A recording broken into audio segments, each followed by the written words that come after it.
So Robert, what has your writing journey been like up until this point?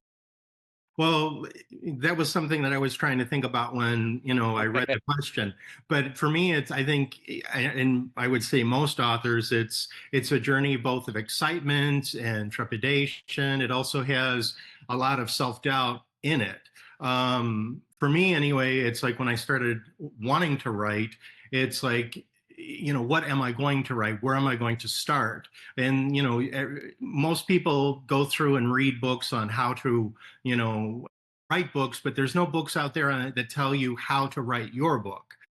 That's So true. Yeah. for me, um, when I wanted to start writing, I went through like back in 2014, 2015, I went through like a 2.5 year period and I read 200 books, mostly classics and, books that were turned into movies, like Peter Benchley and stuff, Jaws, because I wanted to see, I'm like, wow, this was a book first, and of course, Yeah. Joe and all the rest of them. So that was an experience. And I was like, you know what? I'd really like to write my own book. It's just like, what genre did I want to start in? And coming from, a kid that grew up in the 80s, we had, horror films and really good, fantasy films. I mean, you had, Conan the Barbarian, Beastmaster, you had all of those.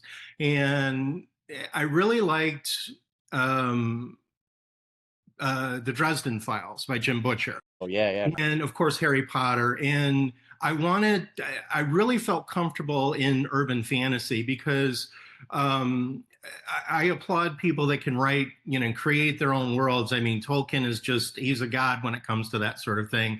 He Yeah, creates yeah, yeah. his own languages and whatnot.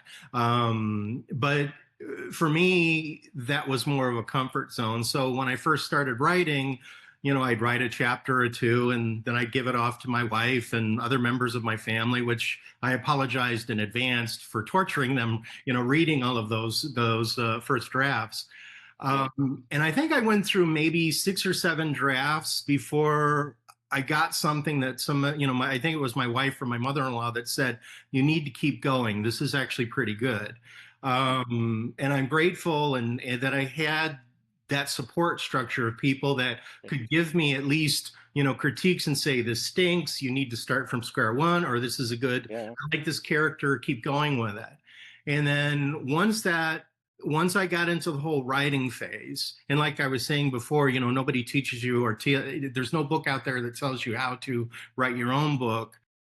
I would write everything in my phone into notes, and then I would transfer it into not pages, Word, in order to do any of Mhm. the corrections and send it off eventually to the editor.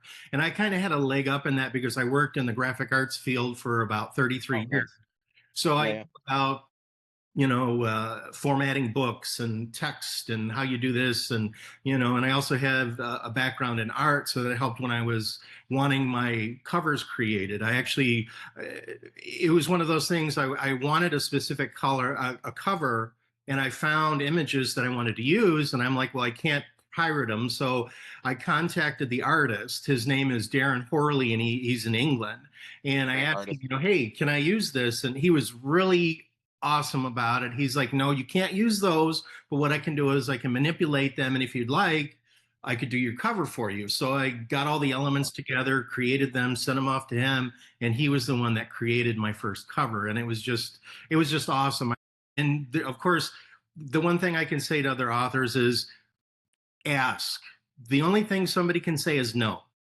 And as long as you do it in a way where people are like, you're genuine, like, I'd really like to use you as this. Many people are busy or you might be too small for them in regards to your audience and whatnot. But asking always helps. I mean, that's what I was taught when I was a kid. So I tend to ask more. I try not to be annoying about it, but, I ask. And I got in contact with a really good editor, Kim Bigelow, and then, luckily I had people, structures around our supports, people around me, Cheryl, who got me into author book signings and stuff like that, getting my promotional stuff going. Because being sort of like an introvert, it's very difficult for me to go out there and say, hey, how you doing? My name's Robert York. You want to buy my stuff? And I think it's very I always get upset when I'm like trying to pitch what I'm writing, because I'd rather give it away for free. Don't tell everybody that, but at the same Right. time, you have to make money to make it, sort of Oh worthwhile yeah. and to keep you going.